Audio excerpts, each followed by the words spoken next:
Hello and welcome to this week's Sidebar. We're here to discuss episode 10 of season 3 of Proof. I'm here with Jacinda and Kevin, and this week we're talking about the wrong fish. Hey, Susan. Hey, Susan. So this episode we heard about a lot of things, but we also talked to Alan Nutter finally. And Jacinda, that was really, really great of us how we found Alan Nutter. Yeah, we had it in the episode and then we took it out, but we found Alan Nutter. Yes, totally us. We're great. Yeah, we're so great. But Kevin, you remember how we found him? I don't, because my brain is like on overload. Oh, good. Let's leave it at that then. Okay, we can leave it at that. But let's move on. No, it was your idea. We should confess. It was your idea. You're like, why don't you guys just go to the mission and ask for him? Yeah, okay, now I remember. There are so many times where I just tell you guys exactly how to fix this scenario that they don't all stand out. But I do remember like several times looking for him on these trips, like having driven into that parking lot at that place. Yeah. Well, he wasn't always there either. So we got a little bit lucky that day. Oh, okay. No, I think what happened is like we would drive by at meal times, assuming like thinking, okay, he'll come when they're serving meal. Like, I don't think we realized that there was a facility where people were sleeping. I don't think anybody knew that. And then that one day it started to become apparent that something else was going on. That's right. Now it's coming back to me. It was a sunny day. We did know he used to sleep elsewhere anyway. I'm just saying. Yeah. So anyway, one day we're driving good work, around. Kevin. Yeah. Kevin's like, why didn't you just go inside and ask for him? We're like, point being. Meanwhile, Jacinda and I literally, there's one day where there's this like encampment in like a sketchy wood area behind an Aldi's. And someone told us he might be there. Like, do we go in? Do we go in? We did not go in. In the end, we decided not to. He was someone that nobody could find, right? And then well, everyone was seeing him too. So nobody can find the stretch because literally people were seeing him and we never did. Yeah. And I think we all agreed he had the potential to be dangerous. And then I had to leave at the end of that interview. And I only left because my assumption at that point was that he was not dangerous and that we were in the middle of a facility. And then we found out that he's physically dangerous, but he's Jacinda and I, we had it handled between us. He's of questionable morality, certainly. So certainly an opportunist. Like literally the minute you left, Kevin, he was like up with his shirt off, heading towards Susan. It was also in a conference room in the middle of like a corporate setting. Yeah. It's not like there weren't people like outside the door. And I mean, that's sort of extraordinary. Yeah. So interview cut short, but it was a good interview. He told us what he's been telling people for decades now. He's been an alternate suspect for a long time. A lot of people have talked to him. I don't think he told us anything different than anyone else, except for he confirmed his relationship with Trudy Field. And he went into more detail about his brother and his friend who stole the $10,000. Right, which also then confirmed that he knew of or was aware that at some point, Earl and his brother kept cash, a lot of cash hidden around the bike shop. The point that you two were making in the car after you left that interview is sort of the most profound thing about Alan Nutter, and that if you were going to convict someone, why isn't it this guy? Like the pieces don't fit for Scott. Like you can make a better argument for Alan, and they fit a lot better. Yeah. Yeah. And they never did that. And every time you look more at the case, you find something else. Oh, his brother stole money from the bike shop. Oh, Trudy Field. Oh, the wrench. Oh, he confessed to people. Oh, he confessed to more people. Oh, yeah. I mean, so for me, the thing about Alan Nutter is realizing that if he'd been convicted of this crime, he would be unhelpable in a way. Like, yeah, no way out. Right. I don't think he did it. I really don't. But also, if he was convicted, I don't think there's any chance that anyone would ever look twice at the case. Right. If you looked at the evidence against Alan Nutter and he was in prison and he said, I didn't do it, I'm innocent, I don't think any of us would be like, oh, well, certainly he didn't do it. The evidence is much more compelling against Alan. Yeah. And there's no holes. And like the story against Scott Baldwin has some very apparent holes. You're like, that does not make any sense. There's only one hole really in the case against Alan Nutter, and that's that it's extremely, extraordinarily unlikely that Earl would have opened the door for him. Well, that and the DNA doesn't and match. the DNA, yeah. But the Allen DNA situation could be explained the same way they tried to explain Scott's, right? Is that somebody else could have been there with him because somebody else could have been there with him. His brother or the other guy who worked there. Yeah, he like did this professionally. I'm not sure professional is the word I'd use for the way Alan Nutter robbed Yeah, places. he did this. Let's just say he did this for a living. Committed hobbyist. If you had to guess, if Alan Nutter is such the obvious suspect, why not go after him?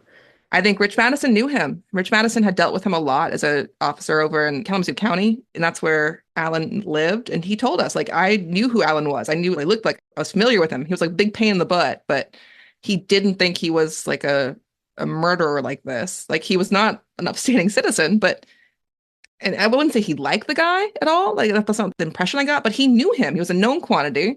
And to him, it never made sense that it would have been him. And he also knew, we didn't include it in the show, I'm pretty sure. Back in 1988, when the police went to interview Alan Nutter, because he'd been called in as a suspect by a few people, saying like, he confessed and all this stuff. They didn't want to have like an altercation. So they went to Madison because Madison knew him. So the city goes to Madison and says, hey, can you help us out with the suspect we wanted to talk to?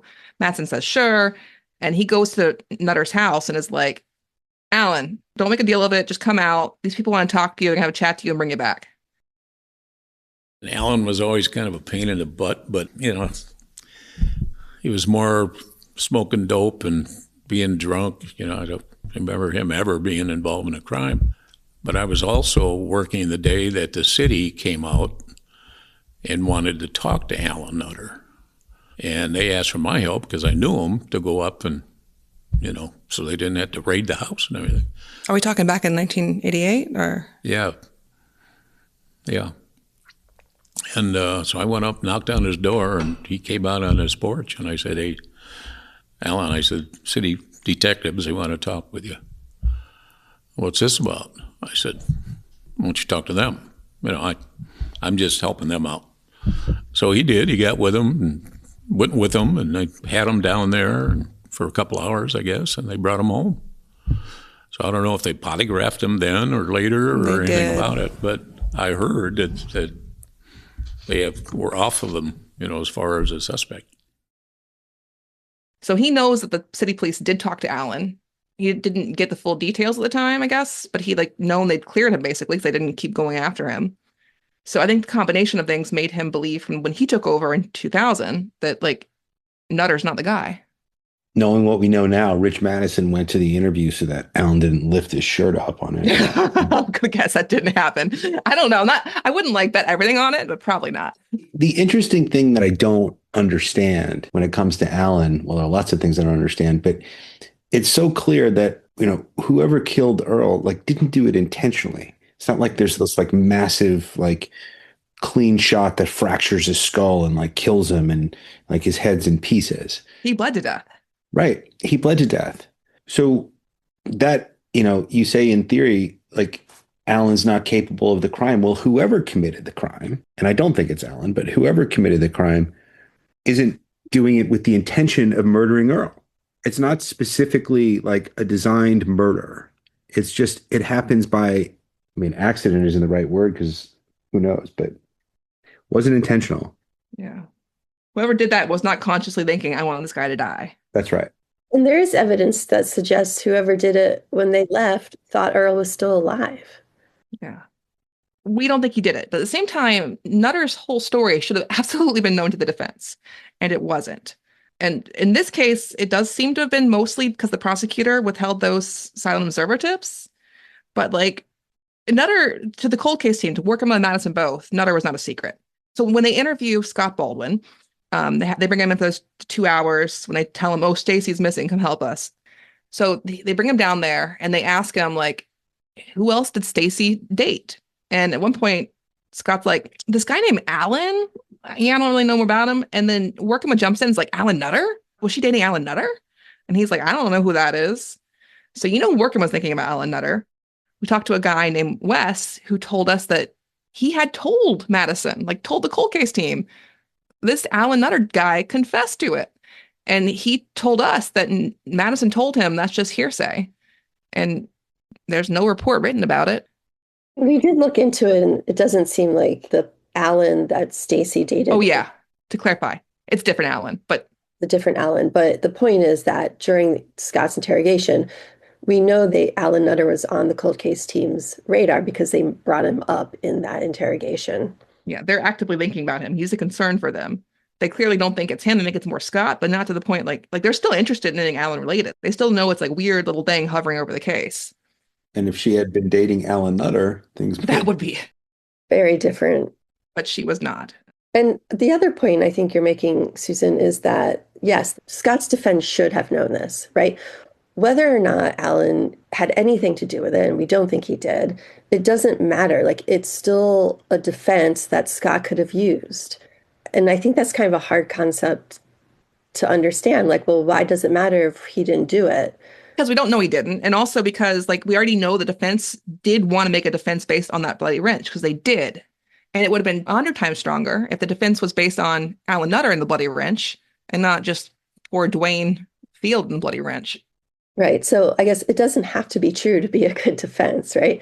It's reasonable doubt. If you hear about the bloody wrench, you hear about Alan, you hear about Trudy, you hear about all these other tips, that will make you question Scott's guilt. Yeah, you don't have to think that Alan Nutter, like you, as a juror, you hear that and you're like, well, the evidence is stronger against this other guy. So clearly there's a doubt about like whether he did it or not. Then there's a doubt about Scott. And if there is a doubt, you acquit. like if the serial killer had been considered in Jeff's case, maybe there's a different outcome. So unfortunately for Scott, they didn't know at trial. And then afterwards, I think it almost hurt him both ways. Because like one, he does not know before trial, which sabotages his defense. But then they find out right after trial. And I think that sabotaged his post-conviction for decades because everyone on this case, like his innocence attorneys, like everyone who touched afterwards, was fixated on Alan Nutter, just spent decades banging their head against the wall trying to make Alan Nutter work as the alternate suspect. And it never did. And I think that blinded people to other options out there. Everyone had tunnel vision to make Alan, the alternate suspect, and it backfired. There was this sort of echo effect when they finally get the tips and Yeah. everybody talks about Alan like, oh my God, it's almost like they thought they were preparing for the original defense again. It's a different story when you're trying to get him out once he's been convicted. Yeah. Well, from their point of view, from the defense's point of view, post-conviction, they find out about these two people who didn't call tips in. They weren't silent observer tips. They're just people who were in prison with Alan. And after Scott gets convicted, they see it on the news and they're like, what the heck? Alan from Comstock, he told us he did that. Why is this other random dude getting convicted? So that's how the defense first learns about it shortly after the trial. And in their motions about it, in their briefing, they're like, but what if Alan was mentioned in those SO tips? That would have been important. Well, what if Alan's mentioned there too? And they don't know about it and they lose because they can't prove that Alan is in the silent observer tips. And then years later, they finally get the silent observer tips. And oh my God, 14 of them are about Alan Nutter. And it must have been such overwhelming confirmation. Like, we thought this all along, and it's true. Of course, it's Alan Nutter.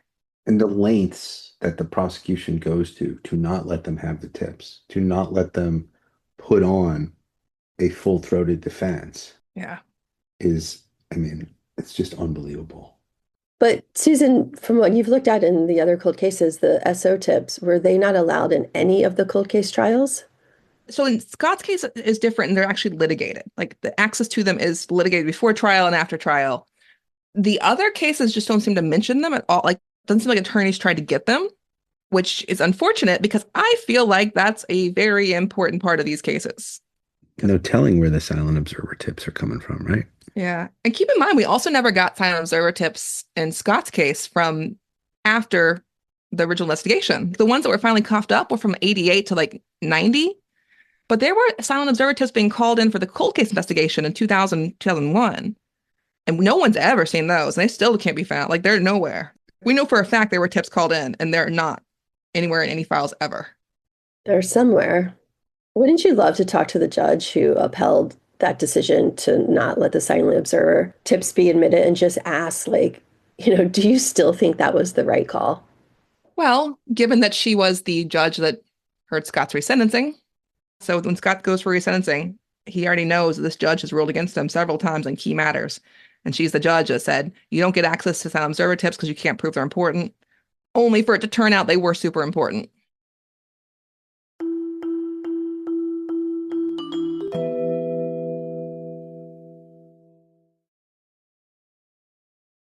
We also heard this episode from some other people we've talked to in Kalamazoo, including one of the original investigators who showed up at the scene, Dennis Anderson. He was there basically to kind of do like crowd control and talk to witnesses in the periphery of the bike shop. And he did not remember he did that at all. So unfortunately, he didn't have much to add about Scott's case, but he told us what he knew about the cold case team in general and some of the other issues that have hit the Kalamazoo police.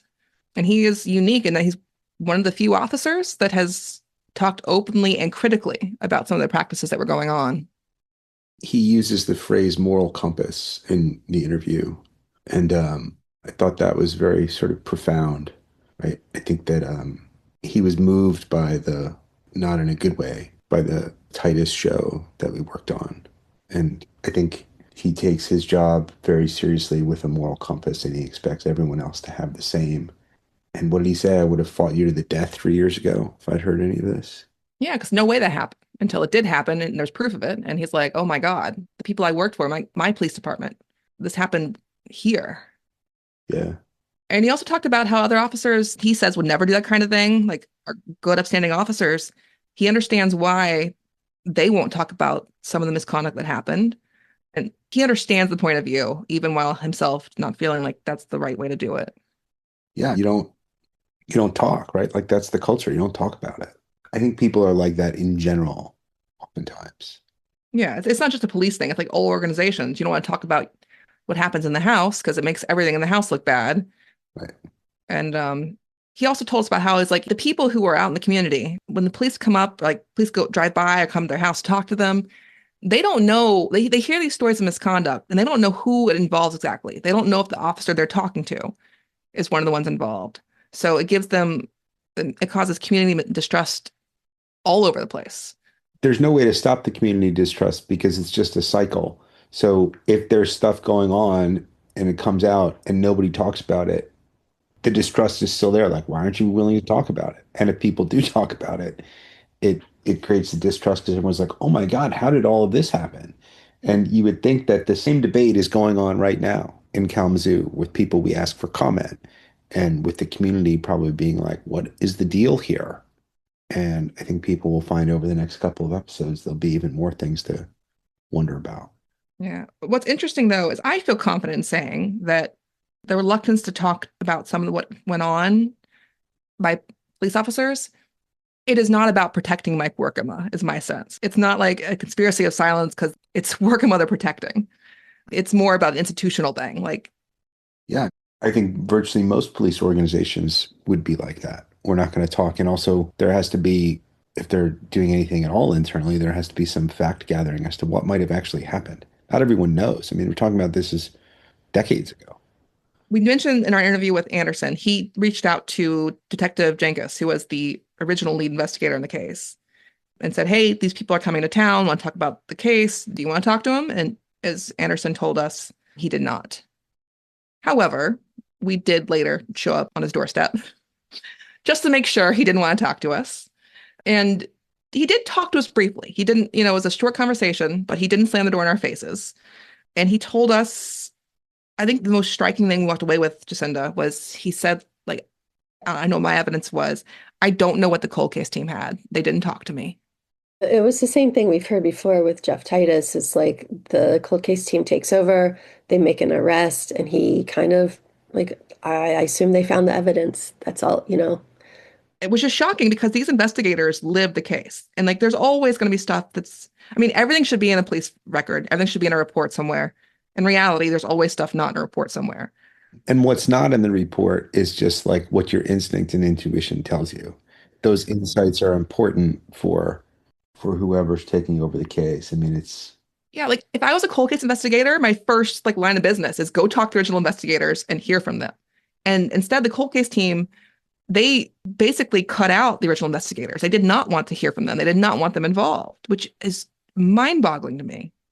And I guess you could argue that they want to go in, without blinders on, and they're going in, with a new, fresh perspective, starting from scratch. But to not use the info. We did ask him, and he said he stood by his investigation. And yeah, unfortunately, It's a similar story to Roy Ballot, right? Yeah, exactly. And Bursima, who were detectives in the Titus case originally. Yeah, the difference is, though, they were so sure Jeff was innocent that they took it upon themselves. Like, they were the ones who initially went to the Michigan Innocence Clinic and said, hey, you guys should take a look at this. Like, they weren't convinced, Even though they were like, maybe they found evidence that we didn't know about and they asked for to see it and that nothing was presented to them, like they knew something was wrong. Roy Ballard distinctly said after Jeff's arrest, he's like, "What do you have? Like, show me what you've got." Like, he was totally willing to say, "Oh, he's guilty," and then he's like, "But they didn't have anything," Right. and then they wouldn't include me in it, and they wouldn't tell me what they've got, and he felt like he was being shut out. They didn't even want to provide him with evidence of what they had against him. All they had was the witnesses that he talked to had changed their stories. That's right, and so they didn't want to talk to him about it. So Detective Jenkins also told us probably one other thing that was of note. We asked him about the employees at the bike shop, and he told us flat out that they were never suspects. They were never suspects, but they did polygraph all of the main employees and they all passed, but they should have. They did a ton of polygraphs. They just kind of used them to rule stuff out and move on. Yeah, they should have looked at it. Everybody with a key is a suspect, right? That's just the way it is. Everyone with a key is a suspect, and you have to play it out. But they didn't actually think they were really suspect. They weren't actually suspicious. They were just doing due diligence to a degree. Although I'd like to point out that a polygraph's never due diligence in this scenario. We also heard this episode about the meeting with Richard Vendeville, which very annoyingly I could not be at. So Jacinda and Kevin had to update me afterwards. Ryan Seacrest's brother, really? Yeah, I mean, he was not what I was expecting at all. I don't know about you, Kevin, what you were expecting. He'd become this like myth or legend or something from being in all of these police files. And then, he'd also just not that long ago finished up doing 20 years. 20 years in prison. And you don't expect people to come out sort of like, bright-eyed with their cheekbones doing well. And perfect teeth. Yeah, right. And so there he was, and I was a little taken aback. I was like, man, like I'm working so hard. I definitely don't look like that. Maybe I need to stretch somewhere so I can get some R&R and just relax. Well, at this point, I've heard so much about him. I've read so many of his letters. Like in some of the police files, there's letters he wrote home from prison. Like I know so much about this guy, and yet I've never talked to him or met with him. I feel like the Vendeville interpreter at this point. Like I've read enough of his letters and like I know how he writes. He's kind of allergic to periods and punctuation. He talks very much the same way. He does. It's like a stream of consciousness, and he's throwing all this stuff at you, all this information, but there's never really an ending to it. He never gets to the punchline, right? And he's dangling all this stuff, and you're wanting him to say, okay, well, connect the dots. Tell me what it means. And he won't do it. It's all the tease. But the way he does it, it makes it sound like it's all like invented or crazy or just like throwing out like he's trying to catch you, like get your attention with fake stories. Only he's not. Most of what he says, it doesn't sound like true stuff. But if you know the context that he's not adding in, these are real events he's talking about, just in ways that don't come off that way. Although I will say, when y'all called me and told me what he talked about, so there's one cold case that Vendeville, to my knowledge, had no connection to, not a case that he was at all involved in, had nothing to do with it. It was not a Vendeville case, like literally no connection between him and it, I assumed. And then you called, like one of the first things you told me, you're like, oh, he said that he saw the body getting buried for this case. And I'm like, what the, like, really? Like, even the cases I thought were free of Vendeville, apparently he's claiming information about. The one thing that I sort of take away from Vendeville, and I take this away after meeting him too, is mathematically the idea that someone would be involved in that many of the cold cases. It is, I mean, we're talking go buy a lottery ticket, like odds. This is unreal. It doesn't add up. And I'm not saying that he doesn't have connections to this or he doesn't have connections to that. I'm saying it gives you pause because there's something not right there for one reason or another. Yeah. It's not random. Yeah, it's not random. That's exactly right. The connections are sort of extraordinary. And he's a good storyteller and he likes telling stories and he's good at it. He's really good at it. And he told us, Kevin, everything he said can be proven if we can just find the proof. Yeah. Just find the paper it's written on, right? Yep. He told y'all, you might not believe what I'm saying is true, but what I'm saying is in the papers is true. He's like, I know I'm backed up by the papers. Good luck finding them. That's right. It's exactly what he's saying. And he's right. You got to find something written down. Yeah, because like for very good reasons, Vendeville should never be a witness that anything's relying on in court. He's a good storyteller. I don't know if I would call him charming. I could see that. I'd say no, in a way. Yeah, like I think that because he's such a good storyteller, people are drawn in a little bit. And I do find it a little bit, I don't want to say endearing, but like interesting that he's always been certain that Jeff Titus is innocent and like not quiet about it. I don't see if there's a benefit to him in that. I haven't seen it yet. I don't know exactly what the personal. Yeah, that's what I keep wondering. Yeah, he's very like I know Titus is innocent. I know they got that one wrong. And he'll tell you what he knows about that. And the irony of it is that Vendeville said Jeff talked too much. Meanwhile, Scott is there trying not to talk to Vendeville. He was worried that Vendeville was trying to hurt Jeff because Jeff would keep talking to him. And honestly, if Vendeville had wanted to hurt Jeff, he could have. That's the mystery to me a bit. Jeff definitely put himself in a position where he would tell Vendeville anything and everything. And if Vendeville had wanted to try to hurt him, he definitely could have. And he never did. So next week in episode 11, we go to Scott's resentencing hearing and find out what happened. I will say, though, that going into that hearing, I don't think any of us were confident of the outcome. So check your feeds on Monday for episode 11 of Murder at the Bike Shop.